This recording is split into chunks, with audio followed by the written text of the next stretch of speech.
God, and there's many different articles, many different tools, many different things that we'll need in our toolbox in order to be successful from the altar all the way to heaven.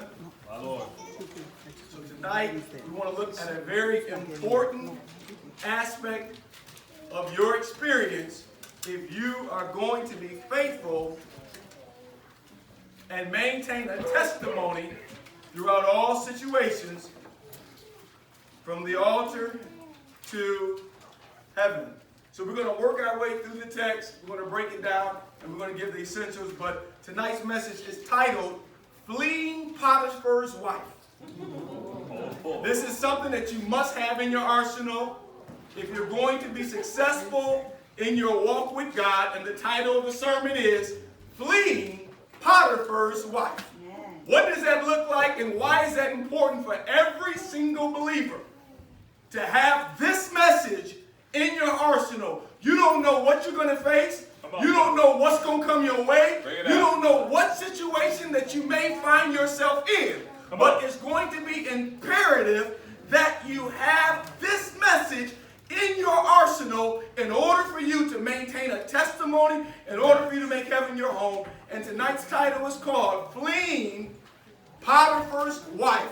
What do you need to have in your arsenal in order to make this happen? We're going to cover this tonight and let you go. Genesis chapter 39, verse number 1. And Joseph was brought down to Egypt, and Potiphar. Now Joseph was brought down to Egypt. A little background. Joseph was the youngest of Jacob's, the second youngest of Jacob's 12 sons. Jacob was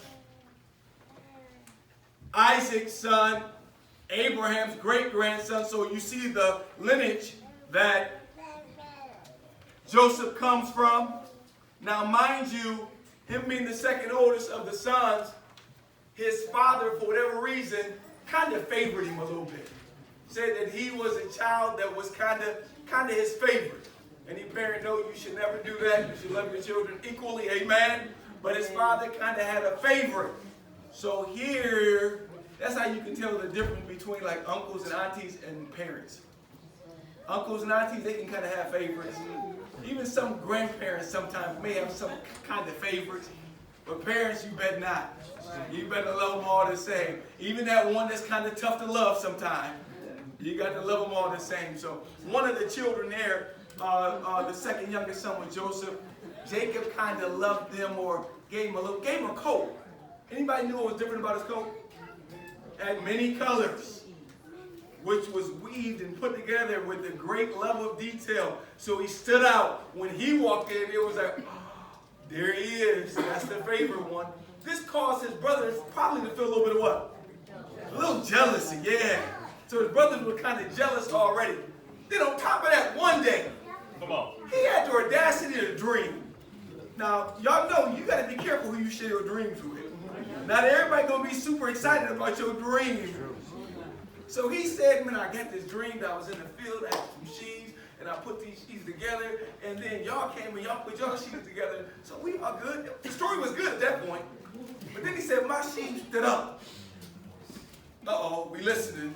Then he said, y'all sheaves walked around and surrounded my sheaves. Okay, we listening. And then he messed up. All y'all sheaves bowed down. Oh, Lord. We already didn't like you. See, when somebody already don't like you, they don't need a whole bunch more. They already kind of felt a certain way. He was that person that, like, after he was gone, they would kind of whisper. They'd be like, hey, Johnson. You ever ran into somebody like that? They'd be like, hey, sister. But when you gone, that's kind of how it was with him. So here, they said, we got to do something with this. So they went away. The father said, man, they going away. Go find them. See where they went. They were going for a while. They went. They said, oh, here he coming. Kind of get set up. They said, we're going to kill him, throw him in the pit. There it was. Yeah, this pit. I was thinking the water was anything was in the pit, but still, they threw him down in the pit. And one of the brothers said, man, why are we going to throw him down there now? These people are coming. Let's pull him up out of there and sell him. So these Mennonites came, Ishmaelites came, and they sold him. They took him down to Egypt and sold him to a man named Potiphar. That's where the story takes up at. But Frank. And Joseph was brought down to Egypt. Uh-huh. And Potiphar, Yep. an officer of Pharaoh, captain of the guard, an Egyptian, Uh-huh. bought him of the hands of the Ishmaelites, which had brought him down thither. So one of the leaders, captain of the guard, so he was a wealthy man. You got to get this context. Very wealthy, very influential. Potiphar was highly esteemed. Officer of the most powerful man in the world. All right, come on and read, Brother Frank. And the Lord was with Joseph, Uh-huh. and he was a prosperous man. Uh-huh. And he was in the house of his master, Hold the on. Egyptian. His brothers were jealous against him. He was sold by them, stripped, beaten, took his coat, sold to the Ishmaelites, Mennonites. They sold him to Potiphar, but the Bible said the Lord. It don't matter what people say. It don't matter what people do. It don't matter what they say against you.